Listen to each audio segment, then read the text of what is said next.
told me, "You have to try every time. You can't quit because you're afraid you might fail."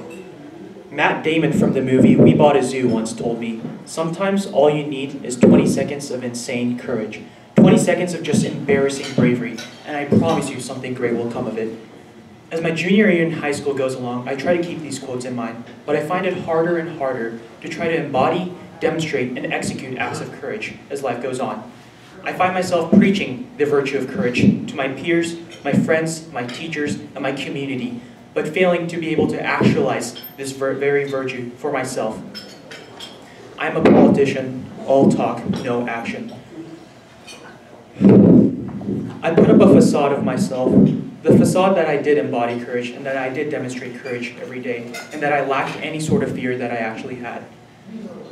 Little did I know that this facade that I put up would be shattered by the hammer of reality. The reality of my inability to communicate with this girl that I found rather attractive. But that I found rather attractive. I would always build up the amount of courage but never be able to do it. This got progressively and infinitely worse. It was the lunch line, the perfect opportunity. She was by herself in front of me. All I needed to say was hi. I had built up the 20 seconds of insane courage I needed to say that one word syllable. My heart started beating. I whispered to myself, just 20 seconds. Just 20 seconds is all I need. Right as my vocal cords configured themselves to make the syllable hi and voice it out, my brain concocted feelings of intimidation, fear, trepidation, doubt, and despair, which overcome and shadowed the initial feelings of courage I had. I found myself completely and effectively mute, unable to speak. Once again, this had occurred, and this had occurred multiple occasions. After this moment transpired, I realized what insane courage was all about. Insane courage is when you overcome that initial and sudden feeling of doubt and despair that hits you right before the moment you act upon something.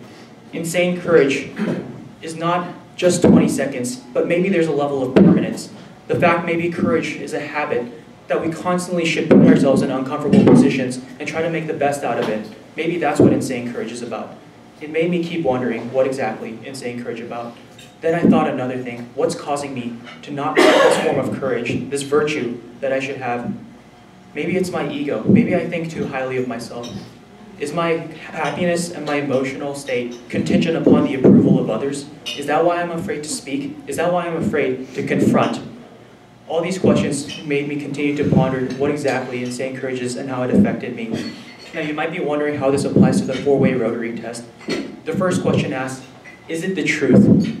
I think we can all be more honest to ourselves by asking what good genuinely comes from being and staying in the comfort zone. The Founding Fathers knew that writing the Declaration of Independence would infuriate the British government, yet they did it anyway.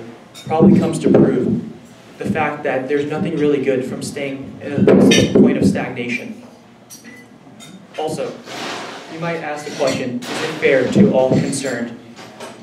Well, I was told from a very young age that hard work plus opportunity equals success. If this is true, we're unfair to ourselves by not allowing and affording ourselves the opportunity for certain things to come to fruition. That is to say, that when there seems to be an insurmountable goal or an achievement that we try to achieve, we must remember that the great city of Rome wasn't built in a day. Neither were the pyramids of Giza. With this form of mindset, we begin to think about how we look more towards the process, not what materially comes to fruition. The third question asks, will it build goodwill and better friendship? We all start out as strangers, and it is only through introduction and communication that we're able to bridge this seemingly large gap between us and the other individual. The fourth question asks, will it be beneficial to all concerned? Nothing new ever comes out of doing the same things over and over again.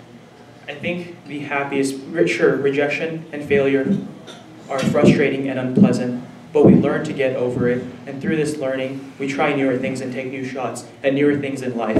I think the happiest people are the ones who are able to take risks and know how to get back on the horse when they fall off. I genuinely believe that it would behoove all of us to have 20 seconds of insane courage in our lives at some point, due to the fact that we're all human beings at the end of the day. And we believe in mistakes, and we believe in second chances. Thank you.